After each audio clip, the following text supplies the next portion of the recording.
ये बात एक ऐसी है कि मैं ये नहीं चाहता कि मैं जज्बात में आके कोई ऐसी बात कर दूं कि हमारे मुल्क को हमारी फॉरेन पॉलिसी इफेक्ट उससे हो जाए।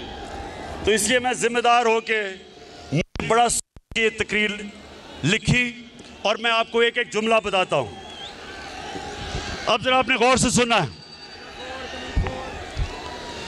हमारे मुल्क को हमारे पुराने लीडर्स की करतूतों के हाथों धमकियां मिलती रहीं। हमारे सुनते रहे, हमारे मुल्क को हमारे पुराने लीडर्स की करतूतों की वजह से धमकियां मिलती रहीं।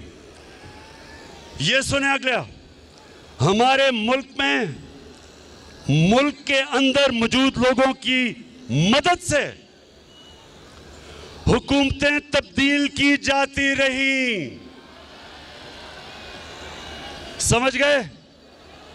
अपने लोगों की मदद से हुकूमतों को तब्दील किया।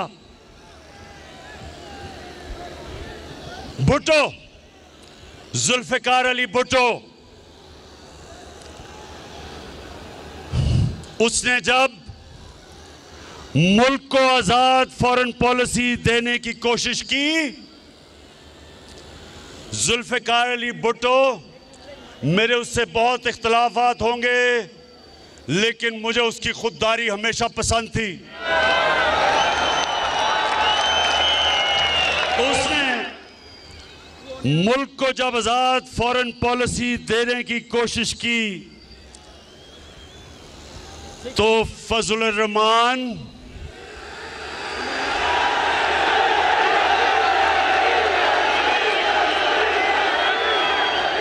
और भगोड़ू नवाज शरीफ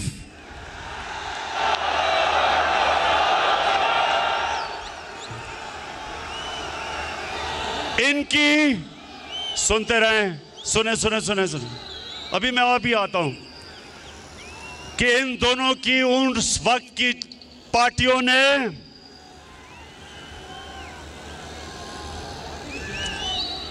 जुल्फिकार अली भुट्टो के खिलाफ तहरीक चलाई और आज जैसे हालात बना दिए गए मुल्क में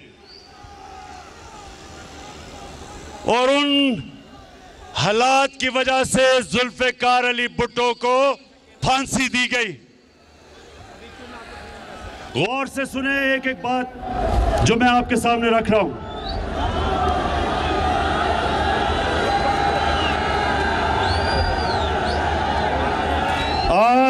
आज क्या हुआ? आज आ रही आवाज?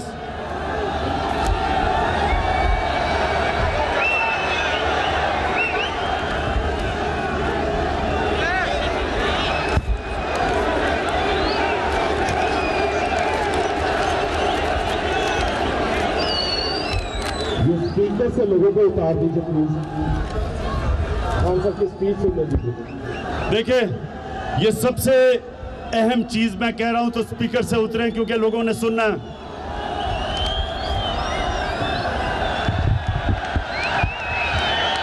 अच्छा, आवाज आ रही है?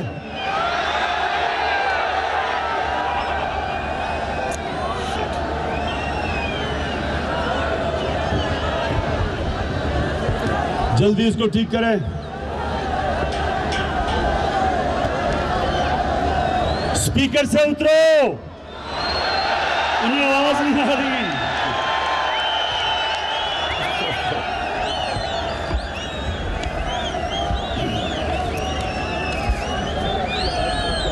अच्छा सुने,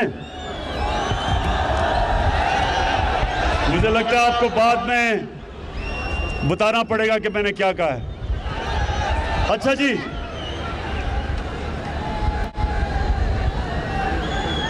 आज अच्छा, स्पीकर से दूर है ना, ये बड़ी अहम तकरीर मैंने करनी है। आज उसी भुट्टो के दामाद आसिफ जरदारी सबसे बड़ी बीमारी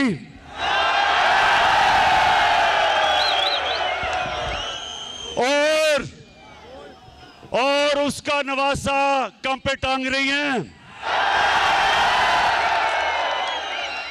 दोनों कुर्सी की लालच में अपने नाना की कुर्बानी को बुलाकर इसके कातलों के साथ बैठे हुए हैं और उनकी वकालत कर रहे हैं।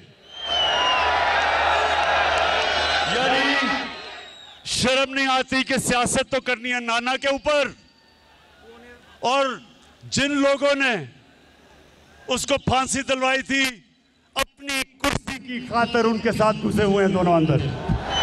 शर्म करो, शर्म करो।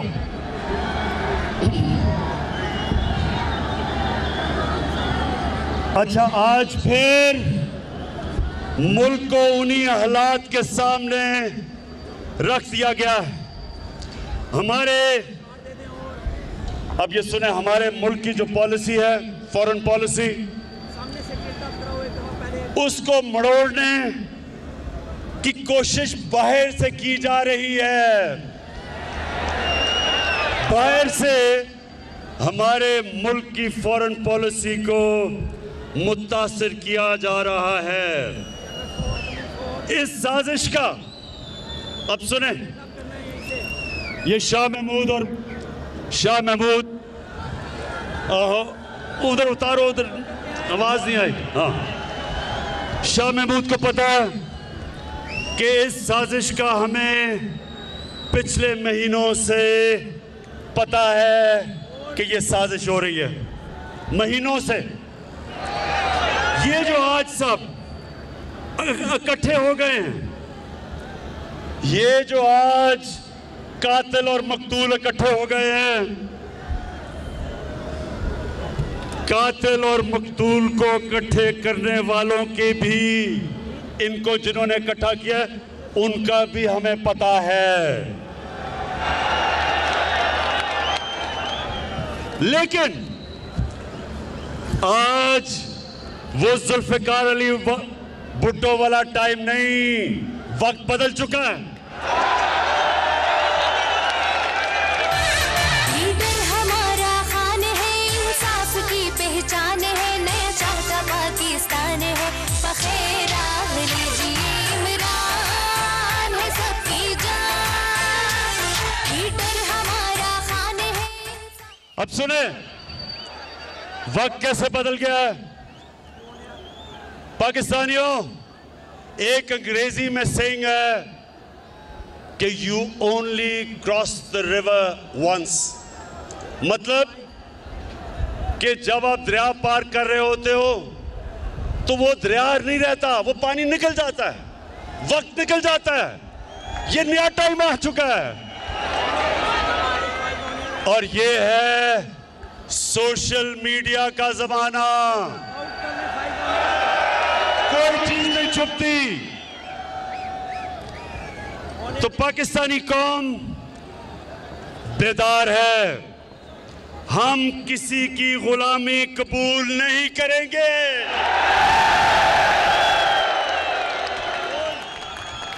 हम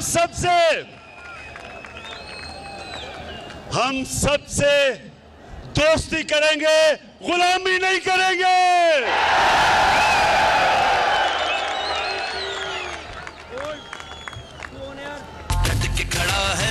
इमरान ठीक करेगा सब कप्तान, नया बनेगा पाकिस्तान, नया बनेगा पाकिस्तान, नया बनेगा पाकिस्तान। डट के खड़ा है अब इमरान, नया बनेगा पाकिस्तान। डट के खड़ा है अब इमरान। हमारे,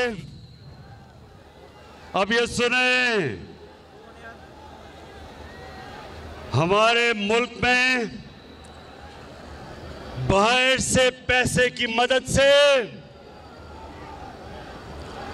हुकूमत तब्दील करने की कोशिश की जा रही है। पैसा बाहर से,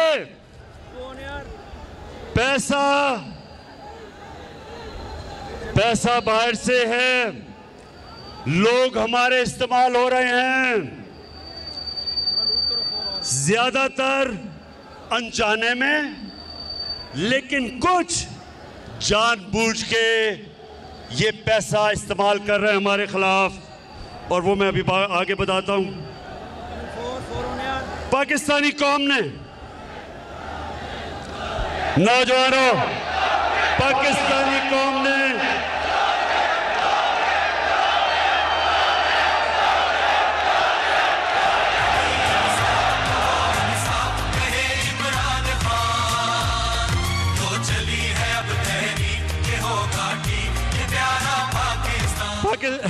पाकिस्तानी कौम ने ये फैसला करना है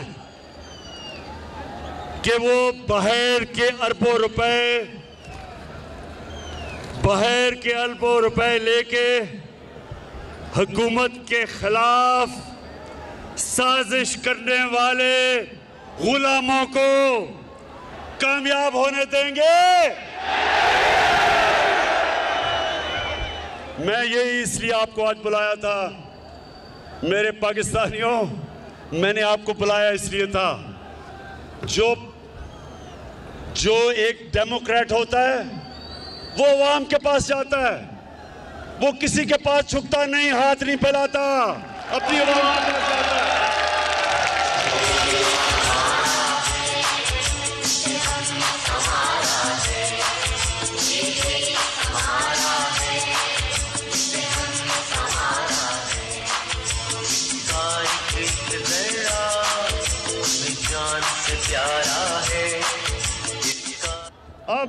अब हेलो, आ रही आवाज? फिर कुछ सबसे इंपॉर्टेंट बात करने लगा हूं, आवाज आनी चाहिए।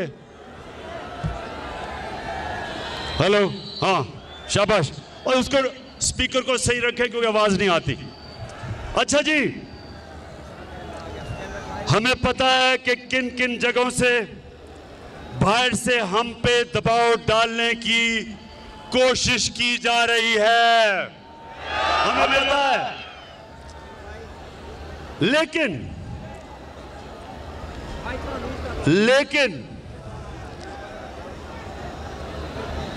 हमारे मुल्क की मफाद में लिखकर हम कह रहे हैं कि हमारे मुल्क की मफाद में, लेकिन लिख के हमें धमकी दी गई है।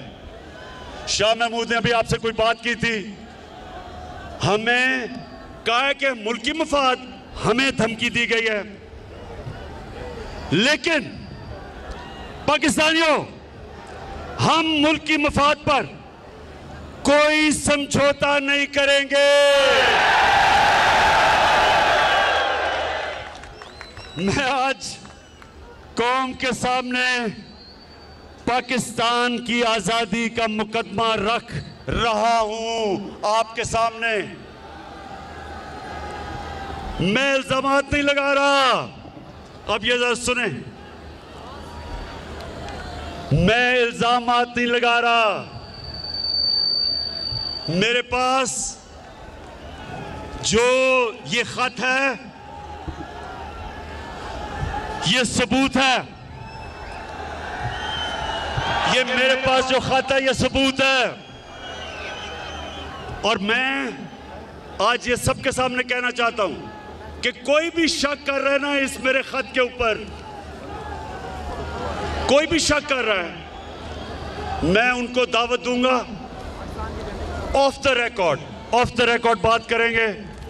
लेकिन मैं आपको खुद देख सकेंगे कि ये मैं किस किस्म की बात कर रहा हूं। अपनी कौम और मीडिया को ये सोचने, हम सबको, हमने ये सोचना है कि हम कब तक ऐसे रहना चाहते हैं। मैं अपनी कौम को भी कह रहा हूं, अपने मीडिया को भी कह रहा हूं कि हम कितनी देर इस तरह गुजारा करेंगे। धमकियां मिल रही हैं। मैं फिर से कह रहा हूं, आज सबके सामने आज दिल खोल के बात कर रहा हूं। बैरूनी साजिश की ऐसी बहुत सी बातें हैं जो मुनासिब वक्त पर और बहुत जल्द सामने लाई जाएंगी। तैयार है ना सब? कौम, मेरी कौम ये जानना चाहती है कि लंदन में बैठा हुआ किस किस से मिलता है।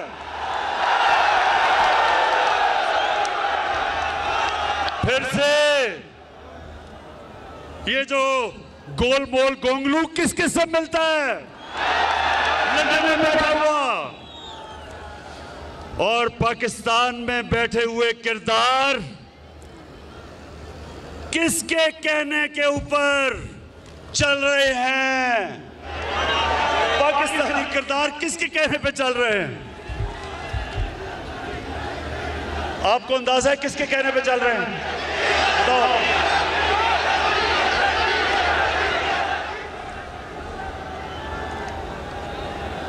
हमारे पास जो सबूत है,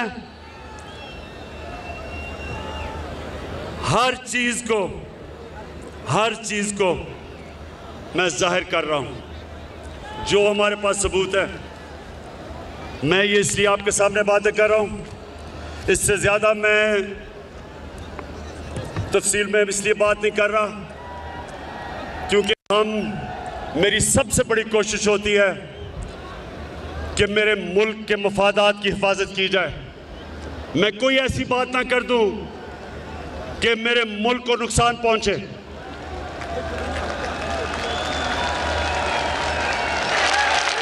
इसलिए मैंने आपसे पूरी बात नहीं की, नहीं तो मैं वो बता भी सकता था।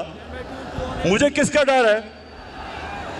मैं तो एक पाकिस्तानी हूं, आपके सामने वो इंसान हूं जिसको मेरा अल्लाह सब कुछ दे चुका है। मुझे तो कोई इंसान कुछ नहीं दे सकता। मैं तो जब सियासत में आया था, अल्लाह ने तभी मुझे सब कुछ दे दिया था। मुझे तो किसी चीज़ की ज़रूरत नहीं है। अपने घर में रहता हूँ, अपने घर के पैसे देता हूँ, खर्चा बर्दाश्त करता हूँ। कोई मेरा कैंप ऑफिस नहीं है। मेरा चैलेंज है कि पाकिस्तान की तारीख में किसी वजीर आज़म ने अपनी कौम का पैसा इतना कम खर्च नहीं किया जो मैंने किया है।